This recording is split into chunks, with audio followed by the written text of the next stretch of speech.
I got so much motherfucking design on right now. Break it down, bring it back, make it clap. I got 3 old thoughts, new block, where that damn bitches on my line, and you know they come straight. Hold up, what it not, 45, scope it down, straight. Whoa, how you fucking with these hoes up? Assalamualaikum warahmatullahi wabarakatuh dan shalom. Perkenalkan, nama saya Pratiwi Stianti. Saya dari kelas F jurusan manajemen.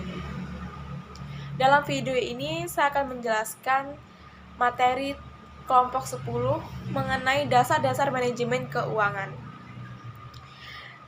Jadi dalam materi dasar-dasar manajemen keuangan ini saya akan membahas tentang pengertian dan fungsi manajemen keuangan, kemudian perencanaan dalam manajemen keuangan.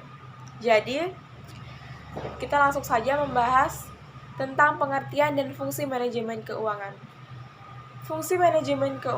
Pengertian fungsi manajemen keuangan adalah manajemen keuangan adalah segala kegiatan atau aktivitas perusahaan yang berhubungan dengan bagaimana cara memperoleh pendanaan modal kerja, menggunakan atau mengalokasikan dana, dan mengelola aset yang dimiliki untuk mencapai tujuan utama perusahaan. Manajemen keuangan memiliki fungsi tersendiri. Berikut ini adalah 5 fungsi manajemen keuangan dalam sebuah perusahaan. Yang pertama yaitu planning.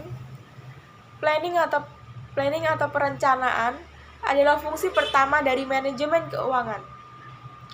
Dengan adanya perencanaan, perusahaan juga bisa menyiapkan dana yang akan dialokasikan sesuai dengan perencanaan yang sudah ditentukan oleh perusahaan. Kemudian yang kedua, budgeting. Di sini budgeting merupakan anggaran dana atau juga bisa disebut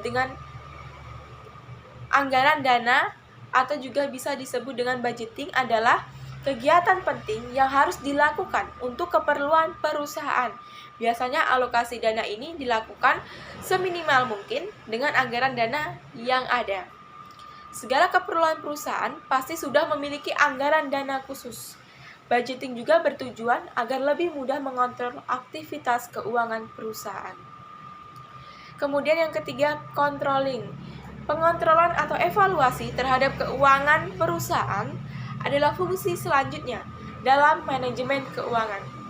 Kehadiran evaluasi dibutuhkan untuk memperbaiki sistem keuangan perusahaan. Jika perusahaan tidak melakukan evaluasi terhadap sistem keuangan yang bermasalah, maka akibatnya kondisi keuangan perusahaan terus mengalami penurunan dan bisa menyebabkan kerugian hingga kebangkrutan. Kemudian yang keempat ada auditing atau pemeriksaan. Selain evaluasi, manajemen keuangan juga berfungsi untuk auditing atau pemeriksaan keuangan perusahaan agar tidak terjadi penyimpangan. Inilah kenapa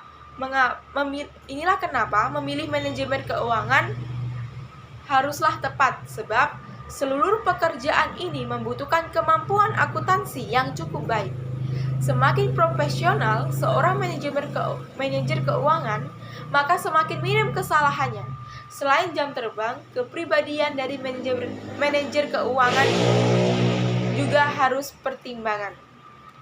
dipertimbangkan. Kemudian yang terakhir ada reporting. Fungsi yang terakhir adalah reporting atau laporan keuangan. Reporting dilakukan secara terbuka dan juga transparan. Nah, laporan keuangan ini bertujuan untuk memberikan informasi tentang kondisi keuangan. Baik, untuk materi yang kedua yaitu tentang perencanaan dalam manajemen. Pengertian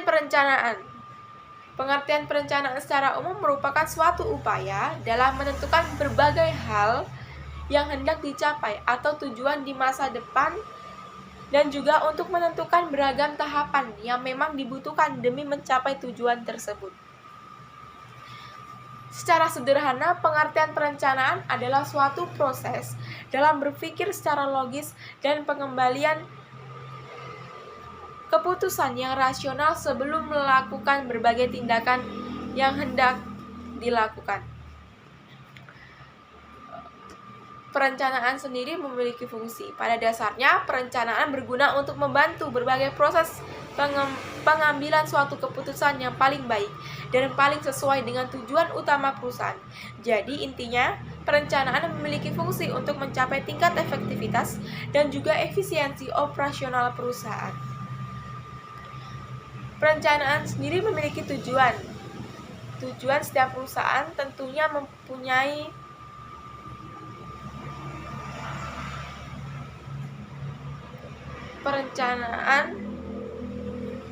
perusahaan pastinya memiliki tujuan dalam melakukan perencanaan. Tujuan tersebut adalah demi mengantisipasi dan juga beradaptasi dengan berbagai perubahan yang mungkin terjadi. Yang kedua, demi memberikan arahan kepada para administrator ataupun non-administrator agar bisa melakukan tugasnya sesuai dengan rencana yang sudah dibuat. Menghindari atau meminimalisir berbagai potensi terkait adanya tumpang tindih dan pemborosan dalam hal pelaksanaan pekerjaan.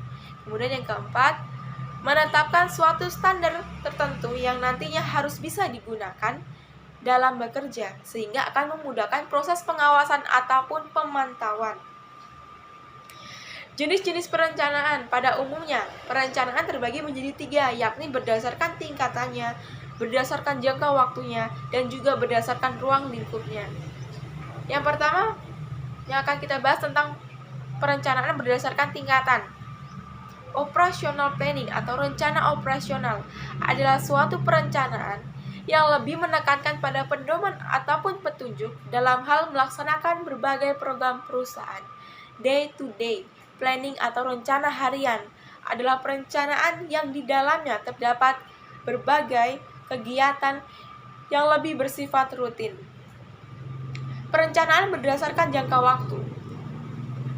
Rencana jangka panjang atau long term planning adalah suatu perencanaan yang dibuat dan akan tetap berlaku dalam kurun waktu 10 hingga 25 tahun. Rencana jangka menengah atau medium range planning adalah suatu perencanaan yang dibuat dan akan tetap berlaku dalam waktu 5 hingga sampai 4 tahun. Rencana jangka pendek atau short range planning adalah suatu perusahaan perencanaan yang dibuat dan akan tetap berlaku dalam kurun waktu 1 tahun. Kemudian yang ketiga, perencanaan berdasarkan ruang lingkup. Dalam perencanaan berdasarkan ruang lingkup ini, suatu perencanaan yang di dalamnya memiliki penjelasan terkait kebijakan dalam kurun waktu yang lama dan waktu pelaksanaannya pun juga lama.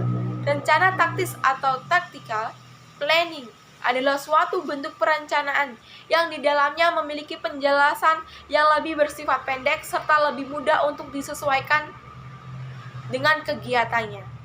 Rencana terintegrasi atau integrated planning adalah suatu bentuk perencanaan yang di dalamnya memiliki penjelasan secara menyeluruh dan lebih terpadu. Itulah pemaparan materi dari saya. Untuk pemaparan materi selanjutnya akan dilanjutkan oleh rekan saya Revalina Mamahit. Presentator kedua Revalina Mamahit. Baik teman-teman, saya akan melanjutkan materi yang telah disampaikan oleh presentator pertama, yaitu dia telah menjelaskan tentang pengertian dan fungsi manajemen keuangan dan perencanaan dalam manajemen. Selanjutnya saya akan menyampaikan materi tentang pengendalian dan pengawasan dalam manajemen dan strategi dalam manajemen. Oke, langsung saja masuk ke materi selanjutnya. Saya akan menjelaskan tentang pengendalian dan pengawasan dalam manajemen. Pengendalian, pengawasan atau controlling adalah bagian akhir dari fungsi manajemen. Oleh karena itu, pengendalian adalah proses pemantauan, penilaian, dan pelaporan rencana atas pencapaian tujuan yang lebih lanjut. Pengawasan dalam manajemen dibutuhkan dalam sebuah usaha karena Anda harus memastikan bahwa semua pekerjaan dalam bisnis dapat diselesaikan sesuai dengan apa yang Anda inginkan. Karyawan identik dengan manajemen pengawasan. Jika tidak, maka Anda tidak dapat mengukur performa dari karyawan Anda. Dalam proses pengendalian pengawasan terdapat langkah-langkah yang perlu dilakukan seperti berikut. Yang pertama, penetapan standar dan metode penilaian kinerja. Yang kedua, penilaian kinerja. Yang ketiga, penilaian apakah kinerja memenuhi standar ataukah tidak. Dan yang terakhir, pengambilan tindakan koreksi. Pelaksanaan suatu rencana atau program tanpa diiringi dengan suatu sistem pengawasan yang baik dan berkesinambungan jelas akan mengakibatkan lambatnya atau bahkan tidak tercapainya sasaran dan tujuan yang telah ditentukan.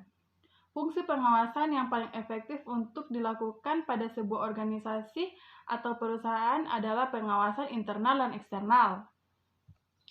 Oke, selanjutnya saya akan masuk ke materi tentang strategi dalam manajemen.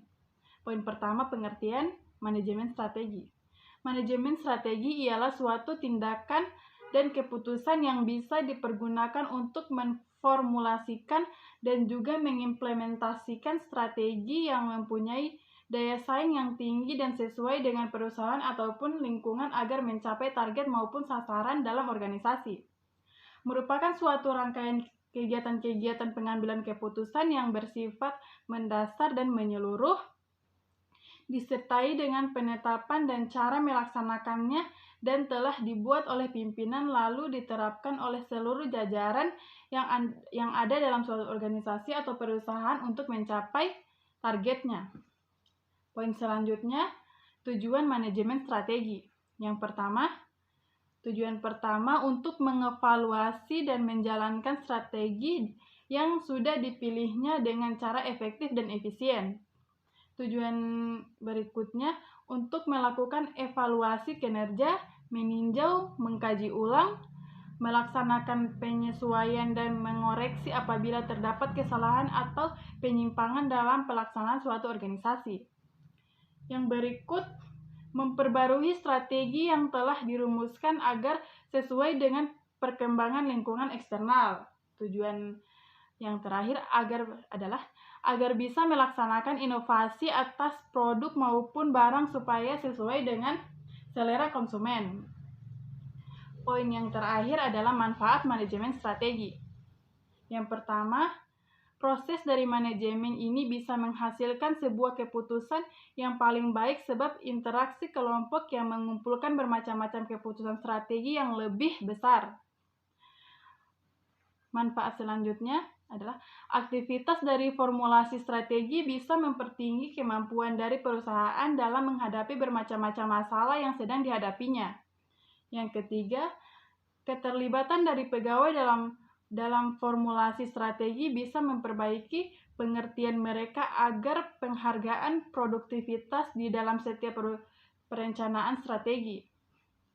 Yang berikut, penerapan dari manajemen strategi bisa membuat manajemen perusahaan menjadi lebih peka terhadap ancaman eksternal.